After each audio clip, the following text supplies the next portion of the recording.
Alors, nous allons nous intéresser à deux structures de données abstraites que sont la pile et la file. Alors, imaginez que vous ayez un ensemble de données, voilà, non structurées, hein, que vous vouliez à ce moment-là structurer d'un point de vue informatique, donner des relations entre ces éléments. Et la structure de données que vous allez choisir est une structure de données où vous avez une relation entre un élément et en gros l'élément qui suit.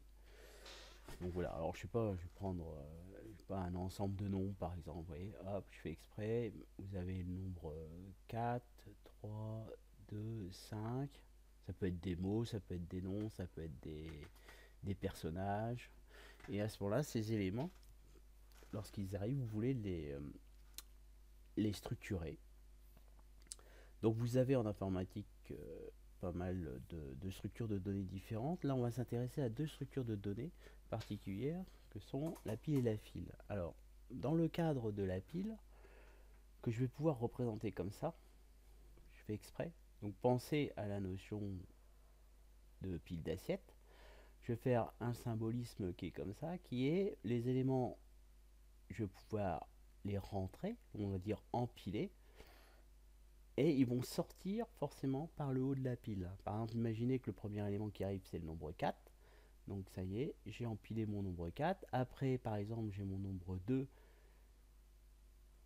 Ça y est, j'ai mon nombre 3. J'ai mon nombre 5. Et j'ai mon nombre 1.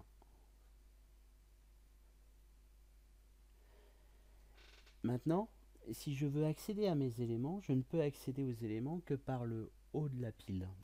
Donc en fait, si je veux accéder au nombre 2, il va falloir que je dépile, donc je retire le nombre 1, ensuite je retire le nombre 5, je retire le nombre 3 pour accéder au nombre 2.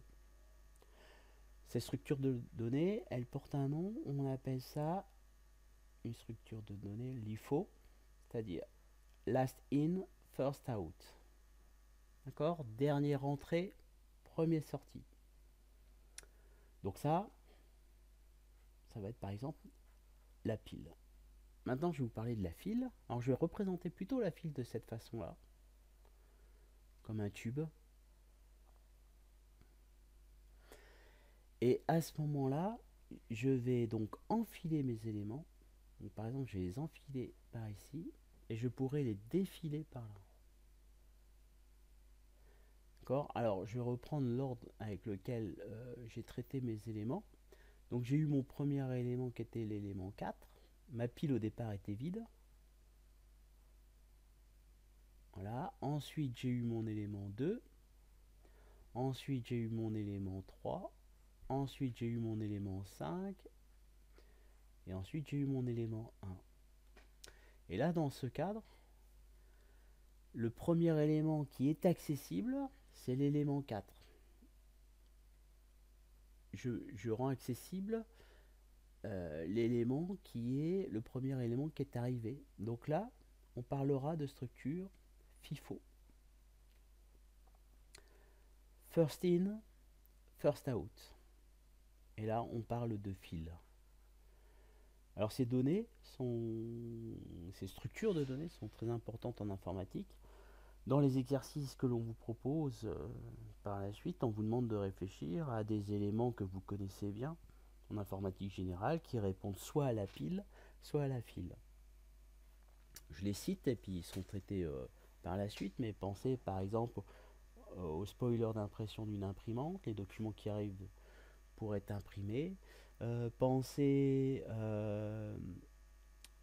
lorsque vous êtes dans un traitement de texte, le fait d'annuler les dernières commandes. Voilà, entre autres, dans les mécanismes des processeurs, vous retrouvez aussi ces structures. Donc voilà, on va dire pour l'avant-propos et la première présentation de la pile et de la file.